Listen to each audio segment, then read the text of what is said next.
दोस्तों, प्यार अंधा होता है, ये कहावत आप लोगों ने तो सुनी होगी। ये ना उम्र देखता है, ना रिश्ते देखता है, ना जाति देखता है। ये कब किससे हो जाए किसी को नहीं पता होता है। दोस्तों, आज की कहानी 55 साल की समधी और 50 साल की समधन की है। दोनों को बुढ़ापे में जवानी इस कदर चढ़ी कि इन्होंने सारे रिश्ते नाते तोड़ दिए और बुढ़ापे में चढ़ती जवानी शांत करने लगे। कहानी की क्या सच्चाई है हम आपको अच्छे से समझाएंगे, बस आप वीडियो के आखिर तक जरूर बने रहें। नमस्कार दोस्तों, मैं आपका लव अफेयर न्यूज में स्वागत करता हूं। दोस्तों, आप अगर मेरे चैनल पे पहली बार आए हैं तो मेरे चैनल को सब्सक्राइब करना ना भूलें। दोस्तों, बढ़ता बुढ़ापा और चढ़ते जोश की एक कहानी उत्तर प्रदेश के हरदोई से निकल कर आई है। यहाँ पर तोताराम अपनी जवान बेटी के साथ रहता था। तोताराम अपनी बेटी के साथ ही पास के गाँव के एक लड़के से कर दिए। बेटी अपने ससुराल चली गई और अपने पति के साथ मजे से ठुकाई करवाने लगी। बेटी के ससुराल जाने के बाद तोताराम अपने घर पे अकेला हो गया। तोताराम का घर पे अकेला मन नहीं लग रहा था तो बेटी उसे अपने ससुराल बुला लेती है। तोताराम अपने समधियाने में रहने लगता है। तोताराम की समधन बुढ़ापे में एकदम जवान माल लगती थी। उसके बड़े बड़े स्तन की वजह से वह बहुत ही गदराई हुई दिखती थी। तोताराम अपनी समधन को रोज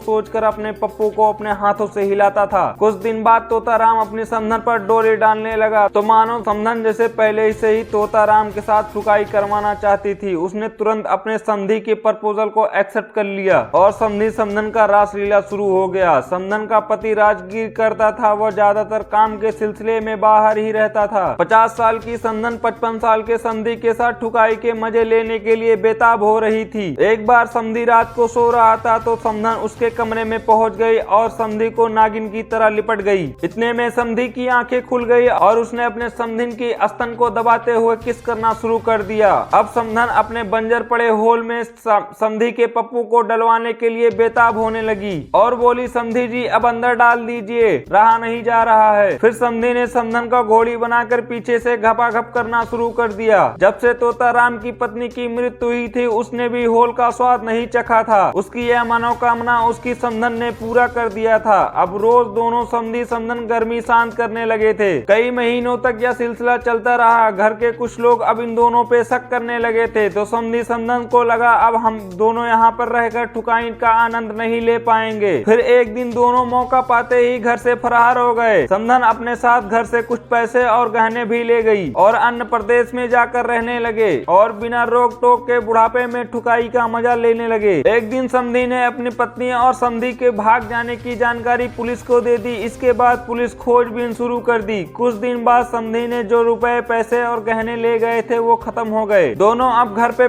आने का सोचने लगे, लेकिन किस मुंह से घर आते, क्योंकि इनकी वजह से घर वालों की गांव में समाज में बदनामी बहुत हुई थी। दोनों सोचने लगे घर जाएंगे तो घर वाले सुकून से जीने नहीं देंगे और गांव वाले ताने मारेंगे। तो बदनामी के डर से समधी और समधन ने फैसला किया, साथ जी नहीं सकते तो साथ तो मर सकते हैं। फिर दोनों गांव के पास में एक नदी में कूदकर अपनी जान दे दी। पुलिस वालों ने लाश की पहचान करके घर वालों को सूचना दी तो घर वालों ने दोनों का अंतिम संस्कार कर दिया। तो दोस्तों, मैं आपसे यही विनती करता हूँ, आप ऐसा कदम नहीं उठाएं। इसीलिए दोस्तों, मैं आप सभी को अवैध संबंध से दूरी बना के रहने का सलाह देता हूं। दोस्तों, आप आपराधिक मानसिकता को समझें और अपने परिवार को सुरक्षित रखें। ऐसे ही और घटनाओं के बारे में जानने के लिए हमारे चैनल को सब्सक्राइब करें। धन्यवाद।